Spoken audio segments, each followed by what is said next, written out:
Coming up tonight on YCN News, a proposal to expand Mount Sunapee Resort's West Bowl remains under advisement. Lebanon residents are encouraged to attend a forum about the city's public schools. And a new communications director comes to the Vermont State Department of Tourism and Marketing. For more news, weather, and sports, it's time for YCN, your local view. Now, your daily digest of the Dartmouth-Lake Sunapee region, southern Vermont, and Windsor County. News, sports, weather, and all that is happening in our area.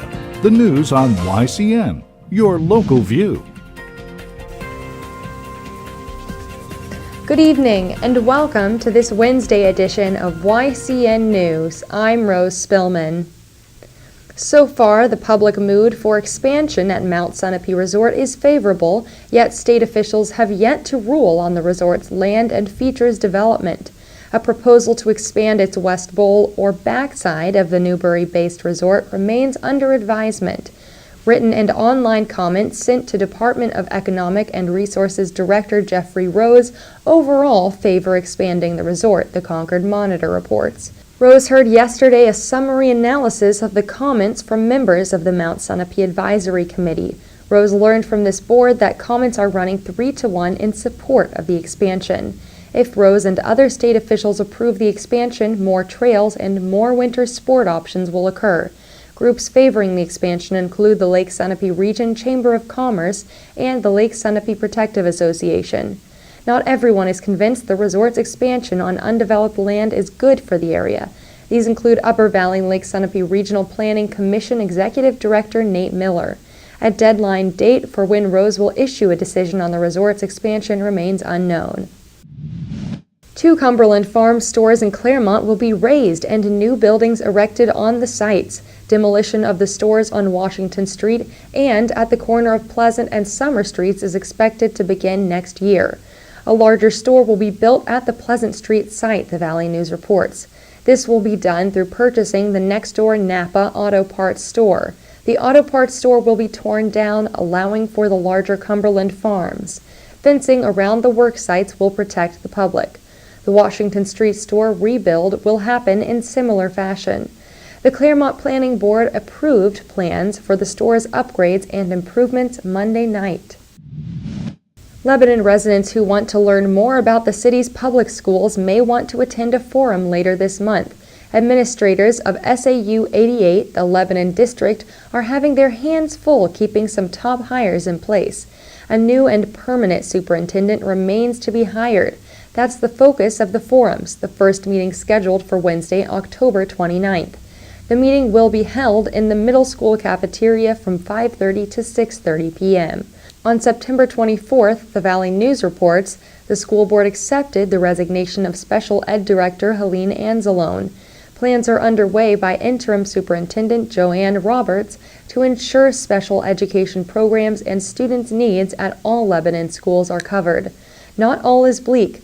A new business director has been hired, Tim Ball, who came from SAU 6 based in Claremont. Tom Marshall is the high school's new principal. To learn more about the search for a new SAU 88 superintendent and forum dates, go online to sau88.net. The forum's purpose is to gather public input for a new school district leader. Since New Hampshire expanded its Medicaid program in August, over 20,000 residents have enrolled, Governor Maggie Hassan says. It was the state legislature's approval earlier this year that allowed for the health plan to accept applications from the state's neediest residents. Hassan, in a statement, shows she hasn't forgotten that political support. It took enough Republican and Democratic state representatives to approve this plan. Known as the New Hampshire Health Protection Program, 20,035 residents applied and qualified financially for less costly health insurance plans. Qualified applicants typically work, yet do not earn enough to buy insurance under the state's healthcare marketplace programs. In Vermont Business News today, there's a new communications director for the State Department of Tourism and Marketing. Laura Peterson will lead communication outreach programs for the Agency of Commerce and Community Development. Former Communications Director Jim Butson is heading for new opportunities. In a related development, this year's fall foliage tourist season is one of the best ever, Governor Peter Shumlin said today. Peterson was most recently in corporate communications for Keurig Green Mountain Incorporated. When YCN News returns, a Halloween-themed burlesque show comes to Brattleboro, and local pets await adoption into loving homes. The YCN News continues in a moment. Welcome back to YCN News. I'm Rose Spillman. If you're looking to get into the Halloween spirit, you might want to check out some special performances coming up this weekend in Brattleboro. On Friday and Saturday, the Boston Baby Dolls Burlesque will come to Vermont for 2 chances to see their show, Out for Blood. Let's learn more from the co-founder, Scratch. What's special about this upcoming event is that New England's most award-winning burlesque troupe is coming up to Brattleboro, Vermont. We don't play Brattleboro very often, so we like to think of this as a treat for some of our northern fans. We played the Hooker Dunham a few years ago and had a lot of fun there, so we're looking forward to coming back. The show that we're doing, Out for Blood, is a seasonal burlesque show. This is classic American burlesque, so it includes burlesque striptease, some singing, some magic, some variety acts. There's no nudity in the show, and we don't serve alcohol. So, any parent who wants to bring any kid they can, we recommend it for teens and up. We encourage the audience to get into the spirit of the show and the spirit of Halloween. If people want to come in costume, that's great, but also our audiences are fairly elegant. I know that Vermont can be a dressed-down state, or Brattleboro can be a dressed-down town, but if you've got that gown in the back of your closet or that tux you've been meaning to wear, this is a fine occasion to dress up and come out on the town with us. Performances are at 8 p.m. and open to audiences of all ages, but the suggested age is 16 and up. If you'd like to check out more from the Boston Baby Dolls, go to the YCN Facebook page at facebook.com/YCNNewsNow for a link to their site. To purchase tickets, click on the link Current Events on their websites. Halloween may come and go, yet some days do not change for pets in need of adoption. Let's learn more in our regular Pet of the Week feature. Welcome to YCN's Pet of the Week, brought to you by Akili Agway with 6 locations including Walpole, New Hampshire, and Iams and Eukanuba, quality pet foods that give dogs and cats happy, healthy, long lives. Their motto is never cut corners and never compromise. Slider is a 5-year-old female, white and black domestic shorthair. She was given up due to hardship by her previous owner. She is friendly and came into the shelter from a multi-cat home, which included Stella. Slider needs a nice forever home with a family that will appreciate her. Stella is a 5-year-old female tiger stripe domestic shorthair. She was given up by her previous owner along with Slider. Since coming to the shelter, she is very interested in mealtimes and has gained a little weight. She is in a community room and is easygoing with a sweet disposition. Stella and Slider would make a great pair for anyone's home. Call River Valley Animal Protection League in Charlestown, 826-3061. When YCN News returns, we'll join Kearsarge Chronicles' Lynn Solomon, who met with Amanda Pressman, chair of the 2014 Chocolate Fest. The YCN News continues in a moment. Welcome back to YCN News. I'm Rose Spillman. Now Matt McDonald will have a look at our weather for the next few days and then move on to sports. Thanks, Rose. Tonight we have a 40% chance of rain after midnight with fog coming in around 3 a.m.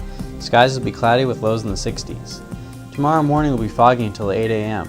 We're expecting rain and a possible thunderstorm with a high of 69 degrees. Tomorrow night, rain will continue with lows in the 50s. Friday we'll have a 30% chance of rain until around 11 a.m. Then we'll have partly sunny skies with a high of 65 degrees and winds up to 10 miles per hour. Friday night will be partly cloudy with a low of 50 degrees. And now let's take a look at our fall foliage report. YCN will continue to bring you updates on the foliage in New Hampshire and Vermont counties. Now let's see what's coming up on our community calendar. Tomorrow in Norwich, Vermont, Nearly New Consignment will begin at 9 a.m. In Hanover, New Hampshire, Our Savior Lutheran Church will give away quilts to disaster victims from 9 a.m. to 2 p.m. In Walpole, the Select Board will meet at 6 p.m. Remember, you can submit local events from your community by sending them to news@ycnnow.com. On Tuesday, it was Plymouth Senior Day, and the 11 visiting Lebanon Raider field hockey seniors were acknowledged by Plymouth coach Ashley Laufenberg. In the first half, Bryant college-bound Emily Perryman snakes her way through the Plymouth defense and gets this shot off. On the other end of the field, the Raider defense steps up to deny the Bobcats a goal. In the first half, both teams' defenses played great. Here, Plymouth's Hannah Karp denies the Raiders a goal. At halftime, it was a scoreless tie. In the second half, on a penalty corner, Perryman drills this shot past the Plymouth goalie to give the Raiders a 1-0 lead with just under 20 minutes left to go in the game. Plymouth poured on the pressure late in the game, but goalie Emily Foster and the Raider defense continually frustrated the Bobcats, and the Lebanon girls held on to beat Plymouth 1-0 in a hard-fought game. Foster ended up with 3 saves in the game. The Raiders are now 12-1 and hold down the number 2 seed in the NHIAA Division II standings. They next play at their local rival Hanover on Thursday. Lebanon will go into the game riding a 7-game win streak as they tune up for the upcoming playoffs. We also want to report on the exciting field hockey game last night between the Mascoma Royals and the Stevens Cardinals. The final score was 3-1, with Stevens as the dominating team. Stevens played hard and had many good plays, including this defensive play. Stevens will play its final regular game against Newport on Thursday. Thanks, Matt. When YCN News continues, we'll join Capital Connections' John O'Connor. The YCN News continues in a moment.